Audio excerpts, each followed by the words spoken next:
How's everybody doing? Very well, thank you. Good. Hi. Good. Wonderful. All right. Well, we've got here today with us the fabulous YYNOT. We've, of course, got Billy Alexander, guitars, songwriting, production galore, Tim Starachi, general nuisance, and bass.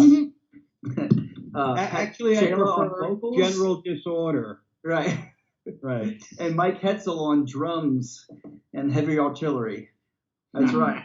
Well, welcome especially to Patty and Mike. Of course, Billy and Tim, we've talked to a few times over the years. Always a pleasure, but it's a great to meet the two of you. And of course, what we want to discuss, among other things, of course, is the new album, Light and Shade. You can see a highlight on the camera there, but just out and phenomenal work. Got a few questions about that. First of all, did you do, Billy and you guys, did you work remotely again? Because I know you guys are spread around the country. Yeah, and it was during the initial throes of COVID. So in that regard, it made it even more remote. So yes, yeah, right. And it was in the general throes of my arm trying to fling itself off my body. Oh, Tim, you were in a cast last time you and I spoke. That's right. Yeah, I recorded some of the album in a cast, I think. Yeah. Oh, that's right. I forgot but about it's hanging in there. It's still there. That darn bicep tendon. Yeah. Great surgery. Well, that's good. That's good. I'm glad to hear that's all healed. Yeah. So as far as that, specifically, I've got a question just because I wonder, for you, Mike, when you get tracks sent to you, just because I don't play drums, I mangle some guitar and bass, but drums I'm clueless on. When Billy's sending you tracks, you got to come up with drum tracks. Are you getting that stuff with a click, or Billy, are you adding in a drum track for him to erase? I mean, what's your starting point? Well, primarily, yeah, Billy will just give me a guitar part that was recorded to a click, and it'll have the basic format of the song, and there'll be a scratch vocal on there and everything else. And you can pretty much dictate what is happening in the song based on that, whether it's like the chorus or it's pumping ahead, or the verses or the transitions. And then you just sort of make up a drum part accordingly to it. And I love the format of that because it is so open and it's so free. So, I mean, they really do give me a free, like a blank slate with creating a lot of these parts. And then, I'll put something down and send it over to the guys, and then they'll tell me like, awesome, or like maybe fix the section at like 2 minutes and 35 seconds a little bit. And then we'll do that and kind of go back and forth. And we'll set up some, we'll actually do some live sessions sometimes too, where we can be set up over Zoom, kind of like this. And we can do edits, we can make corrections sort of in real time as we're doing the edit session. And it worked really well for this whole album. That's how we did everything. And, I recorded everything here in my studio in Milwaukee. And then, like Tim and Billy would be on Zoom or whatever, wherever they are. And it was cool. It was really nice and very productive, and it worked for the whole album and turned out great. Yeah, that's cool. I was wondering about that because I think a couple years ago, Billy, you and I talked about the demoitis. So I was wondering if you added in a programmed drum track, the tendency is to be like, well, there's a tom fill there, or if he's got a click, you didn't have that danger. Sometimes I'll even do a MIDI tempo map where if it's the click speeds up on a chorus, slows down, or whatever. But I'll usually have the whole thing arranged with the bass parts, the guitars, keyboards. I'll sing the vocals and have it all the stops, starts, cuts, and everything there to the click. And then, like Mike said, a lot of stuff is pretty obvious. Here's the chorus, and the parts that are there inform what's, like this obviously isn't halftime, right? It's, so there's a lot of that's open-ended for as far as the drums go. But yeah, it's all pretty much mapped out and done. Even the tempo, I'll set the tempo because I'm singing and figuring out the feel of the song. So the tempo is already set based off of all that in advance. And then once the drums are done, he sends me back the drums, and then I'll redo all the guitars. Obviously, the vocals are redone. Tim will go over top and redo the bass, add his parts and fills and vibe, and then once I have all the pieces, then I'm mixing and spending as much time as that takes until it sounds like a record. Gotcha. Speaking of vocals, you got vocals on "Fall from the Sky." Mm-hmm. So that was interesting to hear you sing, and that was good. That's actually one of my favorite songs on the record. The chords are great. Your solo slash, I don't know if you consider it a solo or an outro, but it's great solo on that. Yeah. Thanks. Now talk about your guitar playing on Wire and Wood. Your kind of big epic piece on the album. Yeah. The Allegro section, your kind of flamenco classical piece. I'm not sure. Was that something you wrote for that piece? It almost sounds like it could have just as easily been something that you were just working on and be like, oh, that'll fit as an intro. No, it's all part of the story. So the song itself is actually called Wire and Wood, the Ballad of Joey Electric. And I won't bore you with the whole thing, but basically the idea in my crazy imagination was to imagine this guy who grew up in the old country learning Italian guitar. But when he came over to the States, he started getting into blues and rock guitar. But at the same time, he got himself mixed up in the mob. Right. So each piece of music is basically describing the story. He's got a family, he's got his brothers, but he's got his loyalty to the mob, but he's also sort of running from the cops. But along the way, he happens to be this guitarist. So at the beginning, you hear that he's going back to his roots and playing the Italian guitar, opens the window in New York City, hears the sound of the city, gets a knock on the door from one of his soldiers, so to speak, and that kicks him off into a little blues riff, and then off and running out into the streets to do business. And then the story kind of goes from there. So every guitar sequence, musical sequence, is kind of telling that story in like 6 minutes, you know? Yeah, that does make sense. And now that I think in that context, it makes perfect sense for it to start off like that. That's cool. Yeah. Now, I got a little side note on that. Me and Billy, as we talk like almost every day, we were just shooting the crap one day, and there was this newspaper article up here about these two independent businessmen who recently got indicted, and their names were Joey Electric and Tony Meatballs. That's right. So it was just a conversation we were having, and as Billy always does, he takes from life and experience and ideas, and the Ballad of Joey Electric was born, and my new lizard got the name Tony Meatballs. Yeah, there you go. That makes sense. Okay. Yeah. And now, Patty, you've got a unique opportunity / challenge here. Loving the stuff you've done with them, but now you've got to interpret an album that has not been performed live before, and you've got to put your own stamp on the vocal lines.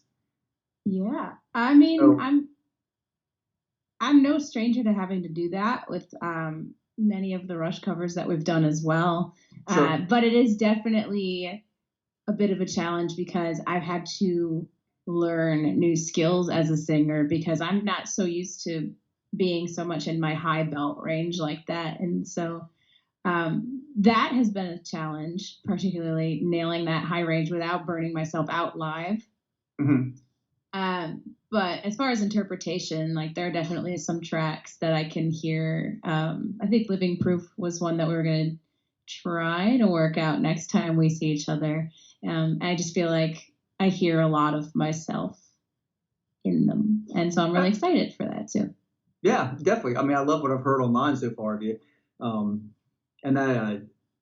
actually, yeah, you guys are coming to Westchester, PA, which is only like 40 miles from me. So come on down. Planning on coming to that show. What'd you say? Where are we playing in Westchester? Uptown, it's called. That's right. Okay, I knew I forgot. There you go. Uptown Hour.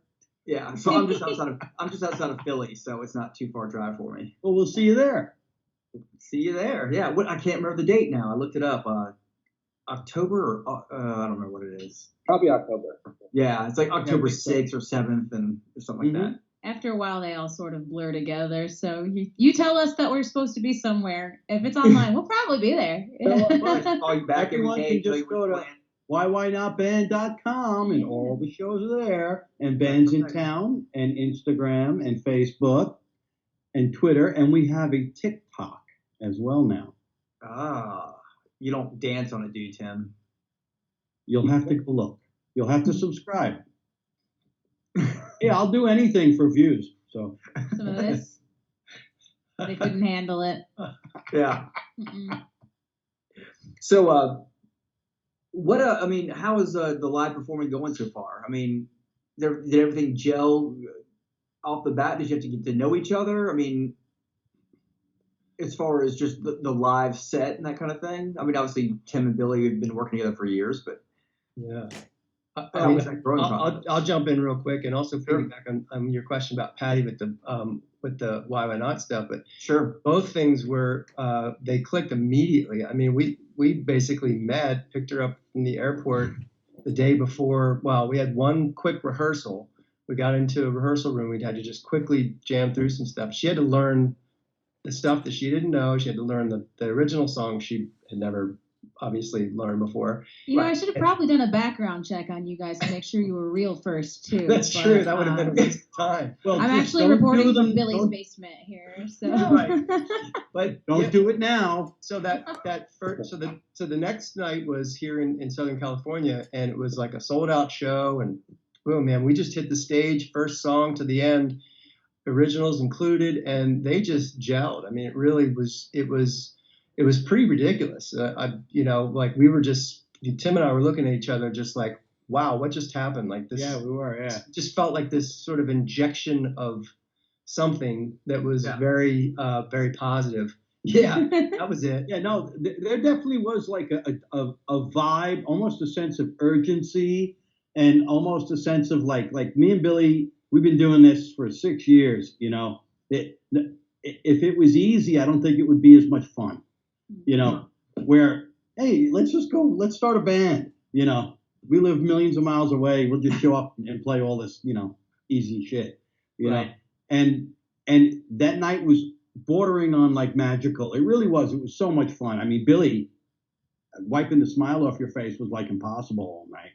It was really great to see, and I was having a blast. And everybody's professional. Everybody showed up, and everybody did their job. And when everybody does their job, this thing is just so fun. It's incredible. That's Yeah, awesome. it really is. Yeah. Quick question about touring. Mike, are you having to drag your kit all over for all the shows? Well, for the most part, when we do fly dates, I'm bringing along like cymbals, I'm bringing along bass drum pedals and drumsticks, and then we pretty much rent backline everywhere we go. And then I'll just get a kit that's basically, set up to my specs or whatever. Then I set it up and that's it. When we do West Coast shows or Midwest shows, I have kits in both of those places, so I can use my actual kits. But we pretty much played on the East Coast, like most of the fall tour that we did. So most of that was backline kits. The reason I asked was it would just occur to me that if you were because I know bands in the past would just show up to different halls, and there's like some smaller halls have like a backline kit, like a drum set there. Well, you're not showing up on some random hall and they've got a 4-piece and you're supposed to play Rush. Well, sometimes. I mean, with one tom and a. Well, we just did like the Funky Biscuit down in Boca, Florida. Okay. Like that's a situation where they have a house kit, and it's one of those like I'm going to attempt to make it work type gigs, and I think I do, but it can be tricky, but of course there's so many things involved with like the cost of travel and everything else. So if there is the possibility of getting along with something that you don't have to pay for, I mean we're going to do that. It's great for Makes everything. sense. And not for nothing, Mike, you've handled several small kits fantastically. Thank you. With ne'er a peep. And kill it, it's great.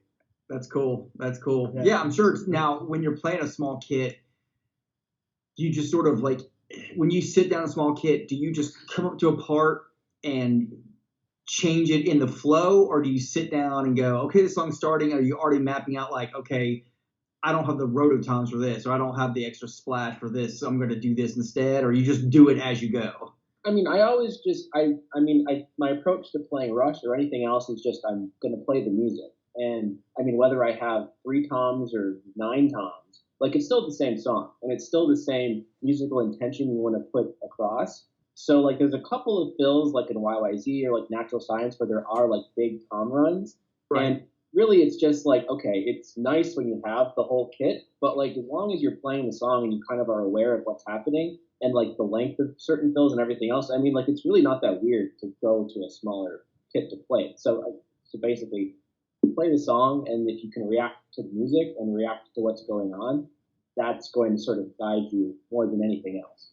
Right. Yeah, that makes sense. I mean, like Tim or Billy, can you imagine if you just started a gig, like, here's your guitar, you're missing the high E, but like you got to make some adjustments. Yeah, I was just about to say, easy for you to say, Mike. There's drummers that are going to hear this right now, throw their drumsticks at the screen. Yeah, right. I mean, so what if you have to sit on this one tom for 16 notes? That's right. But you still do it. Exactly. It's Yeah, great. not every drummer you're aware Mike goes, yeah, well, just wing it when you're playing Natural Science. Just, Yeah. No, seriously, Of course you do. this Mike is It's like here. I mean, touring with Mike is like painless, man. Everything's like, sure, okay, yeah, no problem, yeah, no issue, Very difficult to get along with. Yeah, he's great. that's cool. How long is this current tour projected to go out to? November. Well, we have September, October, and November on the books, and I don't think we've got anything after that. There's some sniffing around for like Vegas and stuff like that may pop up, but we're waiting to hear. Gotcha. Now with that, it's got to be a weird thing. Like, you've got the new album out, it's fantastic. With this new chemistry you got going, though, do you find yourself kind of itching to get back in and get Patty in the mix on Wax? I would think so. Patty has to be okay with being on Wax. I don't know. That's not a euphemism, Patty. That's just. Thank you for clearing that up. I'm into it. The Wax? Yeah. Boom. Well, there you go. Yeah, I mean, everybody's been trying to balance their lives. Patty's had a lot of going on with moving, and she's got her other projects, and Mike's in the middle of moving and projects, and Tim, and I'm in the middle of working on a solo album, and so there's plenty for us to kind of be juggling while we're sort of juggling this. But yeah, clearly, as an ongoing looking towards the future, we definitely want to do, incorporate as many new vibes and new music as possible. But in the meantime, we do have some live versions of original stuff with Patty singing on them that are outstanding. I mean, there's I don't know if you know the tune Bully, but there's one out right now where she just kind of owns and re-owns it again all the way to the end of the song. And it's we've had fans just kind of go, geez, this should be like a live album. So we basically now took those tracks and made like a live quote unquote album for download on our Bandcamp. But that's how good the stuff is. And so it definitely gives you sort of like goosebumps for the possibilities of the future. You know what I mean? So yeah, you guys are definitely a band that is captured well live. So that makes perfect sense. And Patty, the Mayhaps, is that right? That's correct. Yeah. Just moved down to Nashville with them not even a month ago. And I have spent not even 7 full nights here, and I'm leaving at 3 a.m. again. So I used to live in Nashville, yeah. Yeah. It's been a long time ago, but.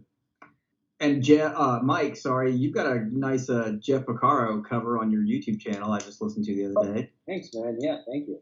Yeah, definitely. Well, I want to make sure that everybody knows, obviously, YYNOTBand.com. What's your social media? What's the most popular, where you're most active on for people to follow you? That would be Facebook, and with Instagram and TikTok, second and third. And our YouTube channel too is, we have a fair amount of subscribers there, and we get a lot of action there. Right. And but Facebook seems to be like where we started this whole thing, and you know, you can get all the news there and all the cool stuff and the videos, and you know. There's also a Why Not fans Facebook page. It seems to have a pretty good community. That's right. Which, by the way, folks, is just about to hit 10,000. Yeah. Nice. Yeah. Mm-hmm. Yeah, that's I posted on there for this upcoming interview, so hopefully some people will be aware of it forthcoming. But I'll be sure to post it on there as well. I think our YouTube channel's up to like 2.5 million views now. Nice. You know, which is really good because we really don't promote the YouTube channel that much because it seems to conflict with Facebook sometimes. So it's nice to know that there's a whole nother group of fans out there that we don't even really know about that are checking our stuff out. You know, right. There's a lot of untapped resources. There you go. Next thing you know, it'll be Yankee Stadium. I was there a couple weeks ago. Were you? Yeah. They won by 2 touchdowns. Wait, Tim, where are you again? You're East Coast, but what? New Jersey? I reside in the lovely hamlet of Wayne, New Jersey. That's right. You're not too far away from me.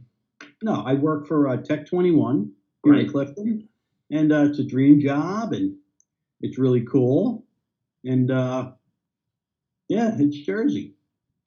The only time I go there is my wife's family has a beach house on the shore, so I go to Jersey for that. That's about the only time I venture over that side of the river. Yeah, we're right up by the city, you know. North Jersey. Yeah. Cool. And oh, Billy, what's this new distortion pedal you got? Oh, yeah. Well, let's bore everybody else, but clue in the gearheads, right? Right. So yeah, a lot of people know about the Noble's ODR, which is a famous Nashville pedal that's been used for years. It's sort of a secret weapon, a $99 pedal that this guy designed that is just on about every record in Nashville from the 90s till now. And I happened to stumble on it by accident as well. I didn't even know that. I just happened to get it. I was like, man, this thing's amazing. I've been using it for years. And so the guy who originally started this company has his own company, and he basically made this the way he kind of, quote unquote, always wished the other one had been made. Okay. So basically, long and short of it, it's sort of like the updated, more road-ready version of this classic. Slightly more than $99 now, though. and this thing is an original. So even though I paid $99, I think I've seen them go for like $1,500, $2,000. Oh wow, oh, 2,000 really? It's ridiculous. I mean, it makes no sense. Yeah, you get those things where you get like, you know, if you can sell an original, you know, like a tube screamer, like they go for way more than they were originally. Right. Well, because when anything's hard to find and it's got a certain something special sauce, it, you know, everybody wants it, right? So. Yeah. The what was it I used to have that I loved and I sold it? Like everybody's got that tale of woe. It was a TubeWorks tube driver. I have one. Yeah, and I actually have two. I used to run a Les Paul and an Ibanez RG through a Fender Deluxe Reverb, but use the tube driver to distort it. Well, you know, Eric Johnson and David Gilmour still use those. Well, I sound just like them. I'm sure you do. No, I don't. Minus the talent. Yeah. Well, guys, go ahead. He's just laughing. But I want to thank everybody for joining me, and I'm really excited about the new album. Once again, Light and Shade. It's fantastic, so I highly recommend everybody run out and get it. Not you guys, you've already heard it, but not in a while. I got a bunch from here. I got a bunch. Yeah. Right. Yeah. When you finish an album, do you have to just stop playing it for a while? You know, well, I'll speak for myself, but you know, after listening to each song individually in my head and in through the speakers about 150,000 times a day. Well, because you're mixing it and producing it, yeah. Right. I do need a break. So, but it's nice to come back, you know, months later with fresh ears and perspective. Yeah. But sometimes then you're kind of picking it apart. So there's no winning. You know? Like that was then, and now we're on to the next thing. Right. Yeah. It's like see what we can do with it live, and then. No, it's really true. Yeah. For me, listening to our stuff for me is usually like when we'll put out a new video of it, and then I'll like rediscover the song. You know, I'll watch the video 1,000 times. It'll be on in my car. Or like when we go, hey, we're putting this song in the set list. I'm like, yay, and then I start listening to it again. And I fall in love with it all over again. It's really cool shit. There's not one, song that Billy wrote that we ever recorded that I don't like. It's all good shit. And I know it's like, you got to love your kids, but, I love his kids. So that's how it works. Right. I'm like Well, that. your kids, Tim?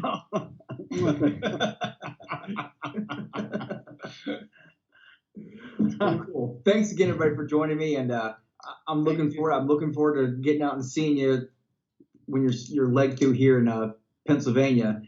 And all this time, I've never gotten out to see you live. Of course, the COVID thing put a damper on that for a little bit, but You got to do it. We'll see you at Uptown Now or Pennsylvania. We're in Jim Thorpe at Penn's Peak. yeah, Now, I saw Penn's Peak, and I've been to a show there within the last 6 months, and I was planning on that one, and then I just looked further, and I was like, oh, actually, Westchester's probably 45 minutes closer to me, so I'll probably do that just because. Hop in the van. Yeah. We'll be at both of them, so whichever one you decide to go to, we'll say hi. Yeah. Sounds good. All right, guys. Well, thanks again. And Billy Alexander, Tim Strachey, Patty Pershela, and Mike Hetzel are YYNOT. And more good stuff to come from you guys, I'm sure. Thanks, guys. All right. Bye, everybody. Bye. Bye.